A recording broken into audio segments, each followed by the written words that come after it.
August 17th, 1962. Picture a high school stadium in Pueblo, Colorado. The air is just absolutely buzzing with anticipation. And then, the President of the United States, John F. Kennedy, steps right up to the podium. Welcome to this special explainer in the Pueblo History series, created by Douglas Sterner of Clear Choice Marketing and Advertising. Now, JFK wasn't just there to give your standard run-of-the-mill stump speech. He was actually there to sign off on a literal, monumental feat of engineering. But even more importantly, he was there to lay out this incredibly profound philosophy on why we build things in America, and how long-term infrastructure is a fundamental national responsibility. He started with this quote: "The world may have been built in 7 days, but this project was built in 30 years.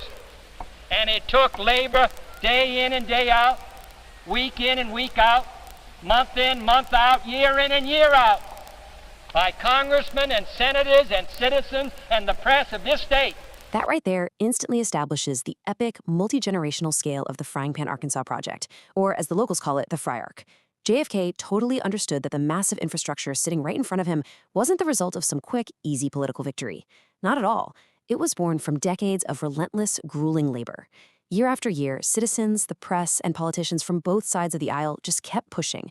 It's an amazing story of perseverance. And today, we're going to explore exactly why this project took 30 long years to realize, and why its legacy matters so much to us today. Section 1. JFK comes to Pueblo, a desperate need for water. So just before stepping onto that stage, JFK was actually flying over the arid American West and seeing that incredibly harsh, dry landscape directly contrasted with this lush, green ribbon of life growing right next to the riverbanks. Well, the desperate need for water became a very tangible reality for him. To really grasp the generational struggle JFK was talking about, you have to look back. The story really kicks into high gear in the 1930s. Out there, locals didn't just call it the Dust Bowl. They actually called it the Dirt Bowl. Imagine these massive, terrifying clouds of tannish-brown dirt sweeping across the horizon, literally choking the life out of the entire region. And the Arkansas River, it would violently flood in the spring and then run almost bone dry by late summer. It was this devastating cycle that sparked the very first studies for a trans-mountain diversion project. So, from those really desperate, dark days in the 1930s all the way to JFK's triumphant signing in 1962, it was a literal 30-year fight for survival. Section 2. A rising tide lifts all. The philosophy of interdependence. What I preach is the interdependence of the United States. We are not 50 countries. We are one country of 50 states and one people. And I believe that those programs which make life better for some of our people will make life better for all of our people. A rising tide lifts all the boats. And as Colorado moves ahead, as your steel mill produces, it is benefiting all the people as they are benefiting you. You see, JFK didn't look at the Fryingpan-Arkansas Project as just some local Colorado water issue. That's the key here. He framed it as a deeply national responsibility. JFK completely rejected the idea that the United States was just a collection of 50 separate countries, with everyone just fending for themselves. Instead, he argued fiercely for interdependence. We are one country made up of 50 states and one people. Standing there in Pueblo, he pointed out that just as Theodore and Franklin Roosevelt championed the West and the Missouri River, and just as leaders from Nebraska backed the Tennessee Valley Authority in the East, the leaders of the 1960s needed to think way beyond their own backyards. He challenged everyone. Don't see projects that help cities as enemies to rural Colorado, or projects that help farmers as stealing from urban centers. It was a massive call to view national infrastructure as a unified investment. Taxpayer funds from the East and South help build the West, and vice versa. It's all connected. A rising tide lifts all the boats. He applied this famous phrase directly to the project, and his argument was crystal clear. As Colorado moves ahead, as its steel mills in Pueblo start producing, and its farms thrive with a stable water supply, they are directly benefiting citizens in every single other part of the United States. The prosperity generated by this local water project ripples outward. It fundamentally strengthens the entire national economy. Section 3. Planning for the next generation. The 1992 vision. From there, JFK shifted his focus from the present moment to this profound long-term foresight. He essentially issued a direct challenge to his own generation. What are we going to do in 1962, beginning today, to determine what projects we should develop, so that by the end of this century, when there are 300 million people in the United States, that there will be available to them land and water and light and power and resources and places to live and places to rest and places to work. 300 million. JFK accurately predicted that by the end of the century, the United States population would hit 300 million people. Spot on, right? So he asked the crowd in Pueblo, what are we doing today to ensure that when we hit that massive number, those millions of people will have land, water, light, power, and places to work and rest? He recognized that infrastructure isn't about solving today's minor inconveniences, not at all. It's about physically preparing the country to sustain massive, inevitable growth.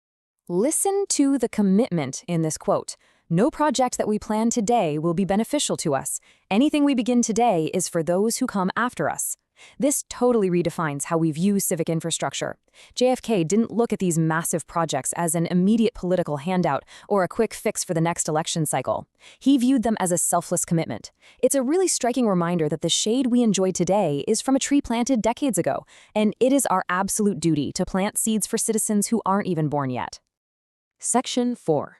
Engineering the Fryingpan Project, Executing the Vision. Now, a national philosophy is incredibly inspiring, sure, but it takes groundbreaking engineering to actually make it a reality. And the challenge here was insane.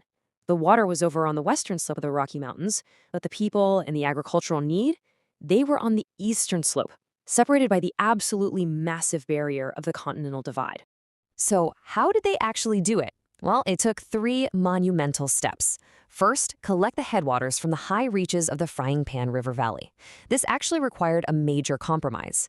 They built the Rudy Reservoir on the west slope to provide replacement storage, which satisfied local concerns about losing their water. Smart move. Second, force that water straight through the Continental Divide. And finally, step 3, store the water in downstream reservoirs like Turquoise and Pueblo Dam on the eastern slope, holding it there until it's called upon by agriculture or the cities. The scale of this is just truly staggering. To accomplish step 2, transporting the water, engineers had to bore a massive tunnel, the Boston Tunnel, exactly 5 miles long, straight through the solid rock of the Continental Divide. Let that sink in. They literally moved a river from the Pacific watershed over to the Atlantic watershed by drilling through 5 miles of pure, solid mountain. But here's an incredible twist. At 9,000 feet in elevation, engineers realized they had impounded the water incredibly high up. Instead of, just letting it flow down the mountain, they designed the system to utilize these massive gravitational drops. The water falls through the system, harnessing the immense raw power of gravity to generate clean, renewable energy. Which brings us to the Mount Elbert Pumpback Power Plant. Get this. This facility alone generates enough electricity to power 35,000 American homes for an entire year. And it's a reversible pumpback unit. That means it generates power during the peak demand of the day, and then at night, when power is cheap, the turbines literally spin backward. They pump the water back up the mountain so it can be dropped again the next day. It's this brilliant, completely renewable cycle of energy built right into a water delivery system. Section 5. Decades of Golden Benefits, the Legacy Today. So, the big question, did JFK's grand vision of interdependence actually work out over the last 50 years? The transformation is absolutely staggering. The Fryingpan Project now serves over 200,000 irrigated acres, completely saving winter agriculture and allowing farmers to grow diverse crops instead of, fighting ice jams all winter. It provides a highly reliable water supply for 650,000 people across 9 counties. It provides that vital Mount Elbert hydroelectric power we just talked about, and perhaps unexpectedly, it created world-class recreation. Lake Pueblo hosts nearly 2 million visitors a year, and the Arkansas River is now the most popular whitewater rafting river in the world, alongside being a gold medal moving water fishery. Today's citizens, water managers, and farmers understand this legacy on a really deep level. As the quote says, "What we do with the water, how we use it, how we conserve it, defines us, as it has for generations." This project wasn't just built and then forgotten about. It requires constant, active collaboration. Programs have even been formed to recover endangered fish species by very carefully managing the water flows. The people of Colorado today are actively tasked with continuing the collaborative, responsible legacy that was set into motion over half a century ago. Which really leaves us with this final provocative question. Think about it.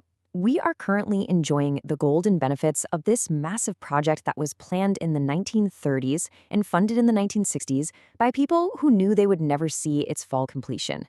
So, if we apply JFK's generational infrastructure philosophy to our modern era, what are we building today for the generation of 2092?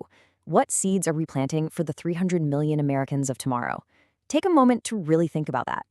Thank you so much for joining me on this explainer. Keep learning, keep questioning, and I'll see you next time.